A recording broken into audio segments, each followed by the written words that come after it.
ಈಗ ಬೆಳಿಗ್ಗೆ ಮುಖ್ಯಮಂತ್ರಿಗಳ ಜೊತೆ ಚರ್ಚೆ ಮಾಡಿದೆ. ಹಾಗೆ ನಮ್ಮ ಎಲ್ಲ ಅಧಿಕಾರಿಗಳ ಜೊತೆ ಚರ್ಚೆ ಮಾಡಿದ್ದೆ. ಮತ್ತು ಮುಖ್ಯಮಂತ್ರಿಗಳು ನಮ್ಮ ಕೇಂದ್ರದಲ್ಲಿ ಅಂದರೆ ದೆಹಲಿನಲ್ಲಿ ಇರ್ತಕ್ಕಂಥ ನಮ್ಮ ಅಡ್ವೊಕೇಟ್ ಜನರಲ್ಲು ಮತ್ತು ಅಲ್ಲಿ ಸುಶಾಂತ್ ಪಾಟೀಲು ಮತ್ತು ಕಾತರ್ಕಿಯವರು ಎಲ್ಲರ ಜೊತೆ ಕೂಡ ಮಾತಾಡಿದ್ದಾರೆ. ಈಗ CWRC ಮತ್ತು CWMA ಎರಡೂ ನೆನ್ನೆ ಮೀಟಿಂಗ್ ಇತ್ತು. CWRC ಏನು 12,000 ಕ್ಯೂಸೆಕ್ಸ್ ಬಿಡಬೇಕು ಅಂತ ಹೇಳಿದ್ದಾರೆ. ಅದನ್ನೇ ಸಂಜೆ CWMAನಲ್ಲಿ ಅಪೀಲ್ ಮಾಡಿದ್ದಾರೆ. ಮತ್ತು ನಾಳೆ ಸುಪ್ರೀಂ ಕೋರ್ಟ್ಗೂ ಕೂಡ ತಮಿಳ್ನಾಡವರು ಹಾಕ್ಕೊಂಡಿದ್ದಾರೆ. ಮತ್ತು ನಾಳೆ ಲಿಸ್ಟು ಆಗಿದೆ. ಅವರು ನಾಳೆ ನಮಗೂ ಅವರು ಅವಕಾಶ ಇರುತ್ತೆ. ಅಲ್ಲಿ ನಾಳೆ ನಾವೇನು ಅಬ್ಜೆಕ್ಷನ್ಸ್ ಹಾಕಬೇಕು ಅದನ್ನೆಲ್ಲ ಕೂಡ ನಮ್ಮ ವಕೀಲರು ಅಲ್ಲಿ ಹಾಕ್ತಾರೆ. ಅದಾದಮೇಲೂ ಕೂಡ ಸುಪ್ರೀಂ ಕೋರ್ಟ್ ಏನು ತೀರ್ಮಾನ ಕೊಡ್ತಾರೆ ಮತ್ತು ನಮಗೆ ಇನ್ನೊಂದು ಆಪ್ಷನ್ಸು ಇರುತ್ತೆ ಮತ್ತು ಫರ್ದರ್. ಅದಕ್ಕೆ ನಾಳೆ ಏನಾಗುತ್ತೆ ಸುಪ್ರೀಂ ಕೋರ್ಟಲ್ಲಿ ನೋಡಿಕೊಂಡು ಮುಂದೆ ಏನು ಮಾಡಬೇಕು ಅಂತ ತೀರ್ಮಾನ ಮಾಡೋದು ಅಂತ ನಾನು ಮುಖ್ಯಮಂತ್ರಿಗಳು ಅಂತ ನಮ್ಮ ಅಡ್ವೊಕೇಟ್ಸು ಮತ್ತು ನಮ್ಮ ಎಕ್ಸ್ಪರ್ಟ್ಸು ಮಾತಾಡ್ಕೊಂಡಿದ್ದೆ. ನಾಳೆ ಅವರು ಅಪೀಲ್ ಹಾಕ್ಕೊಂಡಿದ್ದಾರೆ. ನಮಗೆ ನೋಟಿಸ್ ಕೊಟ್ಟಿದ್ದಾರೆ. ನಾಳೆ ನಮಗೂ ಆಪರ್ಚುನಿಟಿ ಇರುತ್ತೆ. ಮತ್ತು ಅದಾದಮೇಲೆ ನಾಳೆ ಸುಪ್ರೀಂ ಕೋರ್ಟ್ ಏನು ತೀರ್ಮಾನ ಕೊಡ್ತಾರೆ ಮತ್ತು ನಮ್ಮ ಹೋಗೋದಕ್ಕೆ ಮತ್ತೆ ನಮ್ಗೆ ಅವಕಾಶ ಇರುತ್ತೆ. ತಮಿಳುನಾಡು ಅರ್ಜಿ ಹಾಕ್ಕೊಂಡಿದ್ರು 3,500 ಕ್ಯೂಸೆಕ್ ನೀರು ಬಿಡ್ತಿಲ್ಲ, ಅದು ಅದಕ್ಕಿಂತ ಎಕ್ಸಸ್ಸೇ ನೀರು ಹೋಗಿದೆ. ಆ ಅರ್ಜಿ ಊರ್ಜಿತಗೊಳ್ಳೋದೇ ಇಲ್ಲ ಅನ್ನುವಂಥದ್ದು ನಿಮ್ಮ ಇದೆ. ಈಗ 12,000 ಕ್ಯೂಸೆಕ್ಸ್ ನೀರು ಬಿಡದೇನೆ ಈಗ 12,000 ಕ್ಯೂಸೆಕ್ಸ್ ನೀರು ಬಿಡಿ ಅಂತ ಏನು ಹೇಳಿದ್ದಾರೆ, ಅದ್ರದ್ದು ಅರ್ಜಿ ಮತ್ತೆ ಹಾಕ್ತೀರಾ ನೀವು? ಅದನ್ನ ಅಪೀಲ್ ಹೋಗ್ತೀರಾ? ಈಗ ನಾಳೆ ನಮಗೆ ಅವಕಾಶ ಇದೆ. ವಾದ ಮಾಡೋಕ್ಕಾಗಲ್ಲ, 12,000 ವಾದ ಮಾಡೋಕ್ಕಾಗಲ್ಲ. ನೀವು ನಿನ್ನೆ ಕೊಟ್ಟು ನಾಳೆ ಹೇಗಿದ್ರು ಸುಪ್ರೀಂ ಕೋರ್ಟಲ್ಲಿ ನಮ್ಗೆ ಅವಕಾಶ ಇದೆ. ನಾವು ವಾದ ಮಾಡಿ ಆಮೇಲೆ ಮತ್ತೆ ಸುಪ್ರೀಂ ಕೋರ್ಟು ಏನು ತೀರ್ಮಾನ ಕೊಡ್ತಾರೋ ನೋಡ್ಕೊಂಡು ಮತ್ತೆ ನಮ್ಗೆ ಹೋಗೋದಕ್ಕೆ ಅವಕಾಶ ಇರುತ್ತೆ. ಇದು ಅಡ್ವೊಕೇಟ್ಸ್ ಅಭಿಪ್ರಾಯ. ಈ ರೀತಿ ನೋಡ್ಕೊಂಡು ಮಾಡೋಣ ಅಂತ ಹೇಳಿದ್ದಾರೆ. ಮತ್ತು ಆಮೇಲೆ ಇನ್ನೊಂದು ಕೂಡ CWRC ಇರ್ಬೋದು, CWMA ಇರ್ಬೋದು. ನಮ್ಮಲ್ಲಿ ಮೊನ್ನೆ 3,500 ಕ್ಯೂಸೆಕ್ಸ್ ಬಿಟ್ಟಾಗ ನಮಗೇನು ಅಂಥ ಸಮಸ್ಯೆ ಏನಿರಲಿಲ್ಲ. ಅದೇನು ಅಲ್ಪ ಪ್ರಮಾಣದಲ್ಲಿ ನೀರು ನಾವು ಬಿಡಿ ಅಂತ ಹೇಳಿದರು. ಮತ್ತು ಅಲ್ಲಿ ಭವಾನಿ ಡ್ಯಾಮಲ್ಲೂ ಅವ್ರ ಹತ್ರ ನೀರಿದೆ, ಮತ್ತು ಅದರಲ್ಲಿ ಮೆಟ್ಟೂರು ಡ್ಯಾಮಲ್ಲೂ ಅವ್ರ ನೀರಿದೆ. ಮತ್ತು ನಮಗೆ ಈಗ ಮುಂಗಾರು ಮಳೆ ಕಂಪ್ಲೀಟಾಗಿ ನಮ್ಮಲ್ಲಿ ಇಲ್ಲವೇ ಇಲ್ಲ. ಇಲ್ಲ ಮಲೆನಾಡು ಬಿಟ್ಟರೆ ಬೇರೆ ಎಲ್ಲೂ ಕೂಡ ಯಾವ ಜಿಲ್ಲೆಗಳಲ್ಲೂ ಕೂಡ ನಮಗೆ ಮಳೆ ಬಿದ್ದಿಲ್ಲ. ಮತ್ತು ನಮಗೆ ಅಂಡರ್ಗ್ರೌಂಡ್ ವಾಟರು ನಮಗೆ ಕಡಿಮೆ. ನಮ್ಮ ಹಳೆ ಮೈಸೂರಲ್ಲಿ 700-800 1000 ಅಡಿ ಆದರೂ ಕೂಡ ಈ ಭಾಗದಲ್ಲೆಲ್ಲ ನಮಗೆ ನೀರಿಲ್ಲ. ತಮಿಳ್ನಾಡಲ್ಲಿ ಅಂತರ್ಜಲ ಕೂಡ ಚೆನ್ನಾಗಿದೆ ಅವರಿಗೆ. ಮತ್ತು ಅವ್ರಿಗೆ ಹಿಂಗಾರು ಮಳೆ ಈಗ ಸ್ಟಾರ್ಟ್ ಆಗುತ್ತೆ. ಇದನ್ನೆಲ್ಲ ಕೂಡ ನಮ್ಮ ಅಡ್ವೊಕೇಟ್ಸು CWMA CWRC ಗಮನಕ್ಕೆಲ್ಲ ಕೂಡ ತಂದರೂ ಕೂಡ ನಮಗೆ 12,000 ಕ್ಯೂಸೆಕ್ಸು 15 ದಿನ ಬಿಡಿ ಅಂತ ಹೇಳಿದ್ದು ನಮಗೇನೋ ದುಬಾರಿ ಅನ್ನಿಸ್ತಾ ಇದೆ.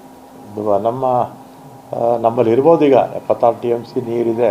ಅದರಲ್ಲಿ ಕುಡಿಯೋ ನೀರಿಗೆ ನಮ್ಮ ಹತ್ರ 36 TMC ಬೇಕಾಗುತ್ತೆ ಒಂದು ವರ್ಷಕ್ಕೆ. ಎವಾಪರೇಷನ್ ಆಗುತ್ತೆ. ನದಿಗಳಿಗೆ ಸಣ್ಣ ಪ್ರಮಾಣದಲ್ಲಿ ನಾವು ನೀರು ಬಿಡಬೇಕಾಗುತ್ತೆ. ಮತ್ತು ನಮ್ಮಲ್ಲೂ ಕೆಲವು ಕಡೆ ಎಲ್ಲ ಬೆಳೆ ಹಾಕ್ಕೊಂಡಿದ್ದಾರೆ. ಆದರೂ 12,000 ಕ್ಯೂಸೆಕ್ಸ್ ಬಿಡಿ ಅಂತ ಹೇಳಿದ್ದು ನಮ್ಮ ರಾಜ್ಯಕ್ಕೆ ಸರಿ ಇಲ್ಲ.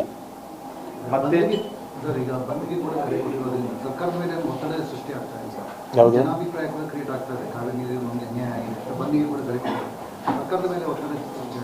ನೋಡಿ, ಈಗ ಸುಪ್ರೀಂ ಕೋರ್ಟಲ್ಲಿ ನಾಳೆ ಕೇಸ್ ಇದೆ ಅಲ್ವಾ?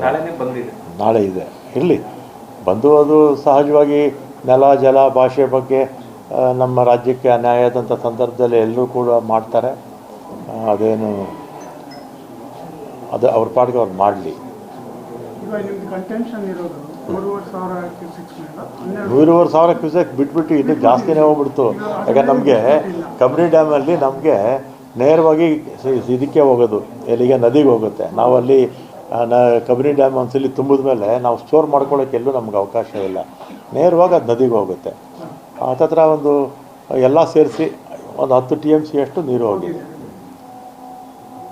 ಹಳೇದು ಒಂದು 3.5 TMC ಹಳೇದು. ಅದ್ರ ಜೊತೆ ಅದಾದಮೇಲೆ ಮಳೆ ಬಂದ ಮೇಲೂ ಕೂಡ ಎಲ್ಲ ಒಂದು 10 TMC ಅಷ್ಟು ಹೋಗಿದೆ.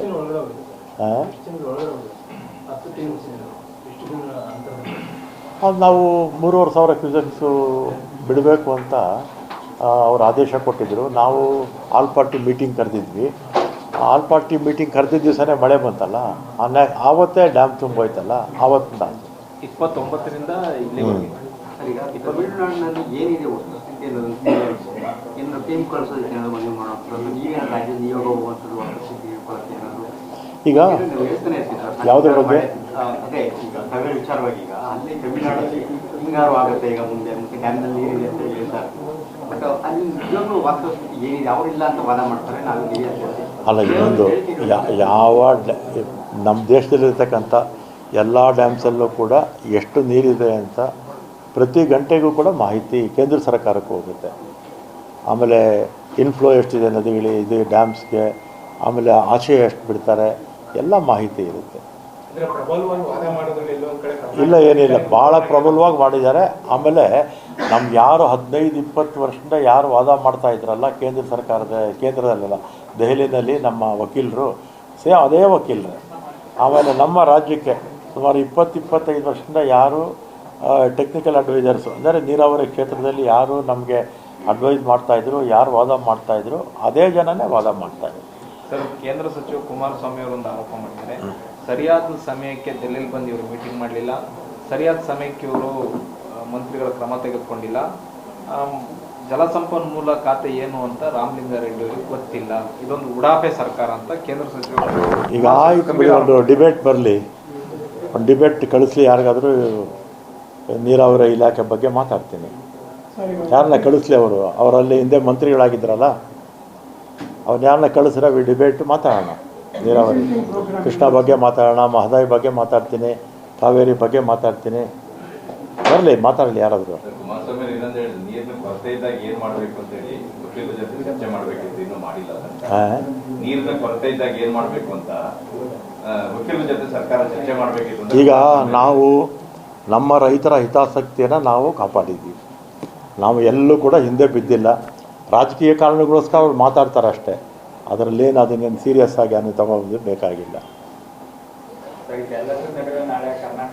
ಈಗ ಒಂದು ಕೇಂದ್ರದಲ್ಲಿ ನಮ್ಮಲ್ಲಿ ಮಂತ್ರಿಗಳಿದ್ದಾರೆ, ನಮ್ಮ ರೆಪ್ರೆಸೆಂಟ್ ಮಾಡ್ತಾರಲ್ಲಪ್ಪ, ಇವರೆಲ್ಲ ಮಹದಾಯಿ ವಿಚಾರ ಇಷ್ಟೊತ್ತಿಗೆ ಒಂದು ಕೇಂದ್ರದ ಜಲಸಂಪನ್ಮೂಲ ಜೊತೆ ಕೂತು ಚರ್ಚೆ ಮಾಡಿ ಮಾಡಿಸ್ಕೊಡ್ಬೋದಿತ್ತಲ್ಲ.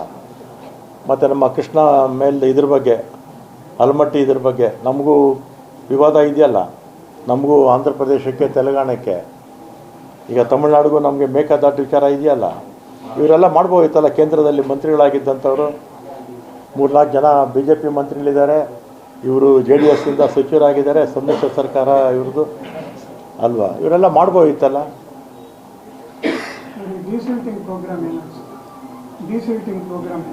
ಯಾವುದು ಶಿಲ್ಟಪ್ ಆಗಿರೋದು ಜಾಸ್ತಿ ಒಂದರಲ್ಲೇ ತುಂಗಭದ್ರಾ. ಬೇರೆ ಡ್ಯಾಮ್ಸಲ್ಲಿ ಇದೆ, ಅಷ್ಟು ಪ್ರಮಾಣದಲ್ಲಿ ಇಲ್ಲ. ಅದಕ್ಕೆ ಒಂದು ಕೇಂದ್ರ ಸರ್ಕಾರನೇ ಒಂದು ಸಮಿತಿ ಮಾಡ್ತಾ ಇದ್ದಾರೆ. ಸಮಿತಿ ಮಾಡಿ ರಿಪೋರ್ಟ್ ಕೊಟ್ಟ ಮೇಲೆ ಅದನ್ನು ಮಾಡ್ತಾರೆ.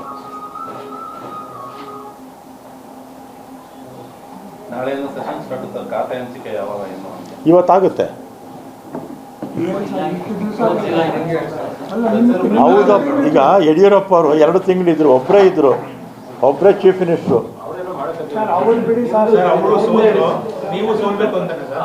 ಅಲ್ಲ, ಹೇಳಿದ್ದು ಇವ್ರ ಮಾತು ಹೇಳ್ತೀನಿ. ಈಗ ಯಾವತ್ತು ಮಂತ್ರಿಮಂಡಲ ಆಗುತ್ತಲ್ಲ ಆವತ್ತೇ ಪೋರ್ಟ್ಫೋಲಿಯೋನ ಆಗಬೇಕಾಗಿತ್ತು, ಆದರೆ ಆಗಿಲ್ಲ. ಆದರೆ BJP ಅವರು ಕಾಮೆಂಟ್ ಮಾಡ್ತಾರಲ್ಲ, ಅವ್ರಿಗೆ ಉತ್ತರ ಕೊಡ್ತಾ ಇದೆ, ನಿಮಗೆಲ್ಲ. ಜಾಸ್ತಿ ಮೂಗು ತೋರಿಸ್ತಾ ಇದೆ, ಹೈಕಮಾಂಡ್ ಜಾಸ್ತಿ ಮೂಗು ತೋರಿಸ್ತಾ ಇದೆ. ಮುಖ್ಯಮಂತ್ರಿಗಳಿಗೆ ಫ್ರೀ ಹ್ಯಾಂಡ್ ಕೊಡ್ತಿಲ್ಲ, ಪದೇ ಡೆಲ್ಲಿ ಕರೆಸ್ಕೊಳ್ತಾರೆ. ಈ ಥರದ ಹೈಕಮಾಂಡ್ ಇನ್ವಾಲ್ವ್ಮೆಂಟ್ ಹಿಂದೆ ಯಾವತ್ತೂ ಕೂಡ ಆಗಿರಲಿಲ್ಲ, ಸಿದ್ದರಾಮಯ್ಯ ಅವ್ರ ಗೌರ್ಮೆಂಟಲ್ಲಿ ಆಗಿರಲಿಲ್ಲ. ಈ ಸಲ ಹೈಕಮಾಂಡ್ ಇನ್ವಾಲ್ವ್ಮೆಂಟ್ ಜಾಸ್ತಿ ಆಗಿದೆ. ಖಾತೆ ಹಂಚಿಕೆನೂ ಕೂಡ ಅವರ ನಿಗದಲ್ಲೇ ನಡೀತಾ ಇದೆ ಅನ್ನೋದು.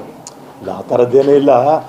ಆಮೇಲೆ ಇನ್ನೊಂದು, ಈ ನಮ್ಮದು ಈ ಥರ ನೀವು ಮಾಧ್ಯಮದಲ್ಲಿ ಎಲ್ಲ ಬೇರೆ ಅವರಿಗೂ ಹೇಳ್ತಾರೆ, ಕೇಂದ್ರ ಸರ್ಕಾರದಲ್ಲಿ ಕೇಂದ್ರದ ಮಂತ್ರಿಗಳಿಗೆ ಯಾರಿಗೂ ಅಧಿಕಾರನೇ ಇಲ್ಲ.